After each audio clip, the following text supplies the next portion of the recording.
Recibimos con muchísimo gusto a Javier Rica, matólogo, yerbólogo,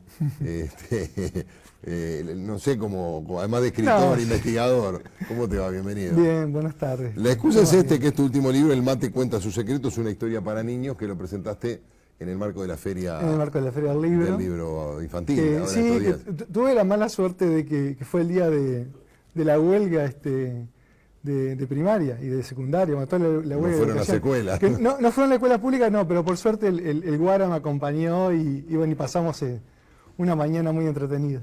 Bueno, y esto es de algún modo una devolución para niños que escuchaban tus historias. Claro, sí, en realidad el origen de este último libro fue que una maestra de las piedras había fotocopiado mi libro y se lo había entregado.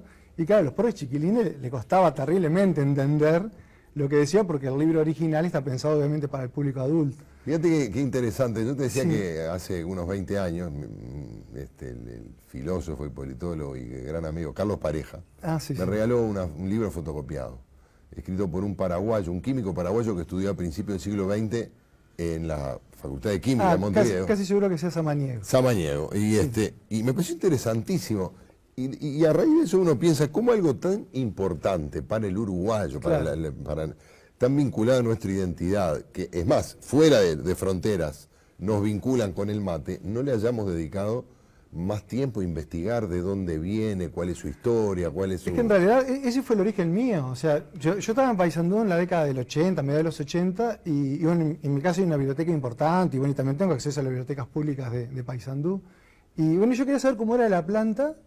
Y no existía, o sea, no había una publicación, hasta que no salió ese libro en el año 2002, mi primer libro del mate, no había publicada una planta de yerba mate del árbol en el Uruguay. Y es la cercanía, ¿no? Siempre lo cercano, nunca es objeto de estudio para nosotros. Seguro, claro. Cuando nosotros reconstruimos las crónicas, las hacemos en base al que viene del exterior y anota, ¿no? En el puerto había tal cosa, claro. Le llama la atención al Entonces, claro, de afuera. Esos datos cotidianos, que obviamente la gente no los registra porque son cotidianos, siempre vienen de afuera.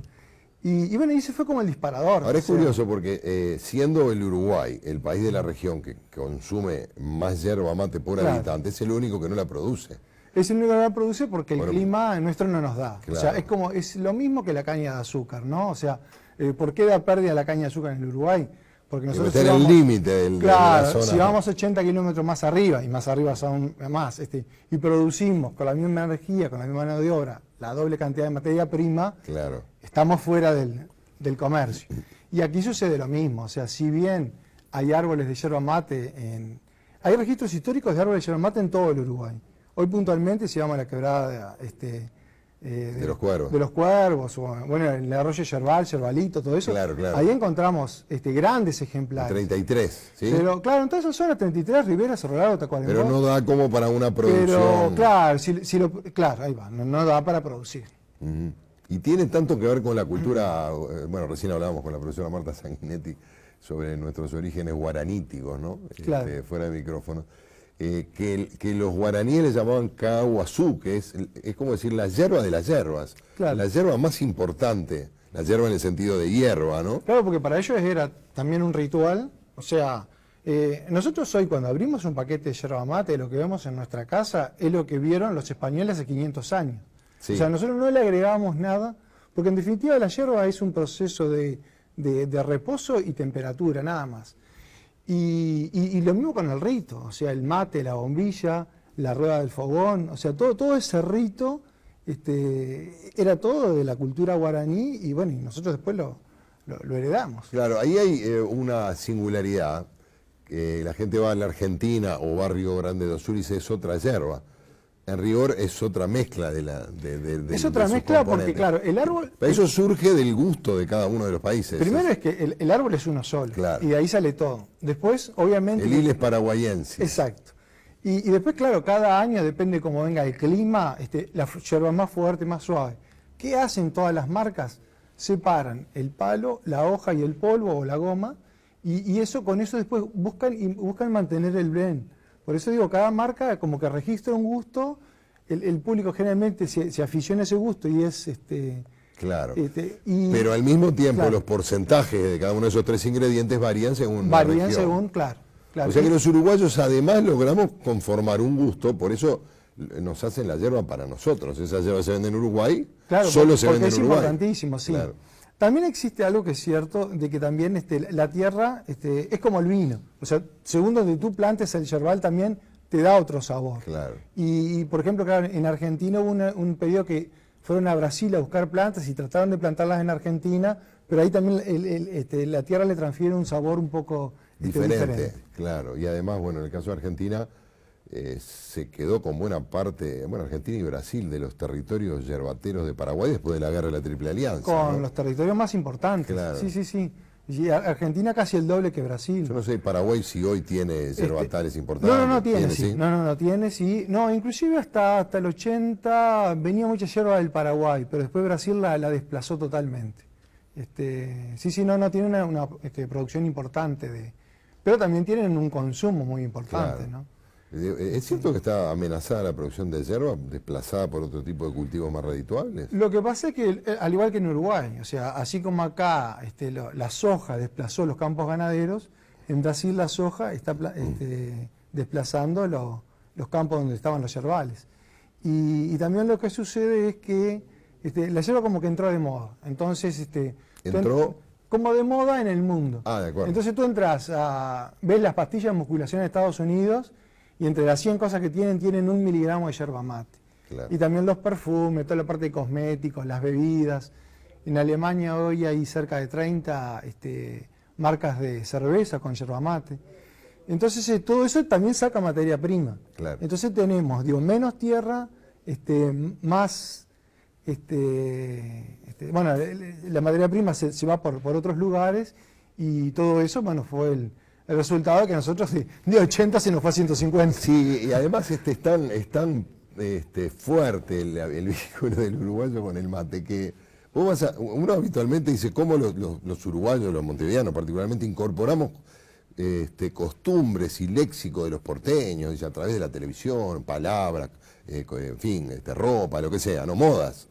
Pero logramos hacerle tomar mate con termo, por ejemplo, que era hace 20, 30 años impensable. Ellos tomaban con su pava. Claro, porque también formaba mucho parte de la tradición. Claro. O sea, ellos obviamente que tenían termos y todo. Sí, claro. Pero lo hacían como aferrados a eso, ¿no? Pero claro, después el termo empezó a ganar las calles. Una vez me decía Ricardo Darín, sí, que me vino al canal y nos pusimos a tomar mate, y le digo, ¿tomás mate así a la uruguaya? Ahora me dice, pues es que yo cuando voy a grabar, en fin, teleteatro, me llevo el termo y el mate, y la gente me dice, disculpame, dice, vos sos uruguayo.